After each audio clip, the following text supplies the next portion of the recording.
You're watching kcal 9 News at 2.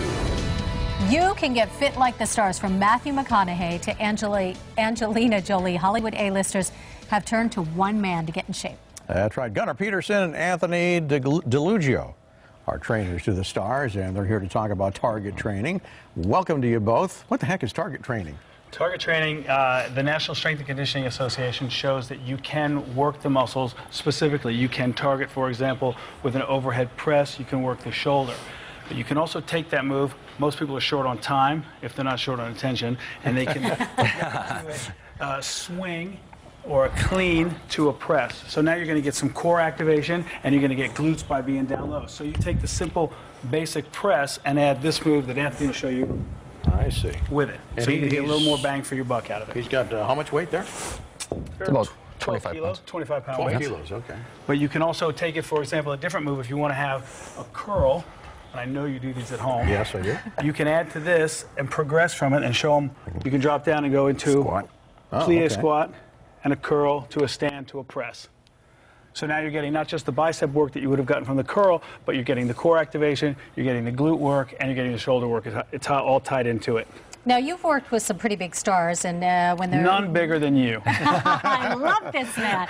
Now, to get them in shape for a movie, you can actually, the director or the producer tells you what kind of body shape they want, and then you mold them into that? Well, it's not like clay, but you take them, I mean, where they want to go with it, and people have their ideas of how they see the character, how they want to flesh it out, what they want to be focused on, either in a particular shot or throughout the film, and you want to work that way to get there. And you can do that the same thing with ordinary people. You can definitely do that with ordinary people. The key is to use the time you have, and if you have an early set call and you only have 20 minutes to do something beforehand, you don't want to spend your whole time, you know, just curling. So make the most out of it.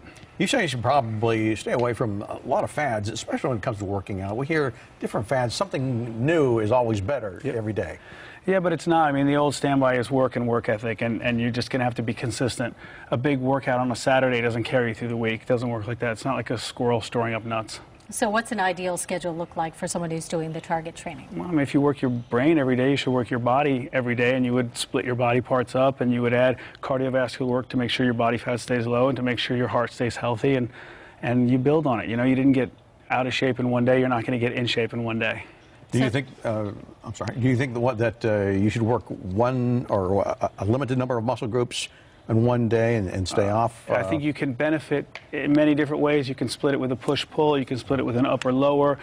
You can split it with anterior-posterior. There's so many ways to change up your workouts and give it enough each day that you can do a little bit all the time versus a lot once and then wait for that Haley's Comet to come around again. Is it important to change out the workout? Hugely because important. I've heard that your muscles get used to the routines you're doing. Right. I mean, if you're already doing your grocery list in your head while you're working out, you can be sure that your muscles are bored. You know. So if the brain is gone, then the body is soon to follow. So you really got to think about what you're doing and what you're trying to do. What's that old adage? Failure to plan is planning to fail, or something. But how many different workouts are there for one particular muscle? Infinite. I mean, there are a number. Sure. I mean, a little thing like changing the angle can hit the muscle differently, can cause different muscle firing patterns, and the NSCA has studies showing that too, which is going to change the development and the reaction of the muscle group. So you don't need any really expensive equipment to do this target training. 25-pound weights, is that all you need? These are not that expensive, believe me. You know, sure, you can do it with household items, you can do it with bands, you can do it with body weight. There's so many ways to hit it that they're really, the only thing you're out of is excuses. I've got plenty of those. These muscles in concert is a bigger bang for your buck. Yeah. And, you know, it's a bigger calorie expenditure, and you get to work all your muscles in concert rather than just targeting on one. And that's the beauty of some of the routines that Gunnar come up with. The target training can work, but at the end of the day, it's really not just that muscle group that's not working for you. You can prioritize it, absolutely, but you're going to want to work the whole body. The body comes as a whole. You should treat it as one. Now, you're doing 25-pound weights. Obviously, you guys are pretty big. Someone like me who's just starting out, what kind come of on, weight? Sandra. Don't sell yourself short. We could have you doing the swings by commercial. Wow. Now, what kind of weight would we start out with? You'd start out with whatever works for you in the rep scheme that you've set up. If you want to do 12 reps, you don't want your form to fail you. So, I mean, I don't know, you might want to start out with an 8-kilo bell and then work your way up. You'd be in it in no time. Once you get the form down, you'd be set. Boy, Sandra could handle it, I'm sure. Thanks, guys. Thank you very much. By the way, we put up a link to Gunnar's website on our website. Just go to kcal9.com, click on See It on TV there, and we'll link you over to Gunnar. Thank you both for being here. Thank Enjoyed you. it. Thank you. All right, is Fido carrying more than just the morning paper? We will clear up the confusion over pets and the diseases that they might spread to their owners.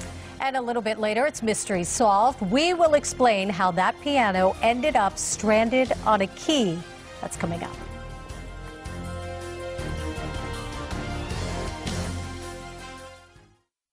.7, The Wave, the smoothest place on the radio. It's Southern California.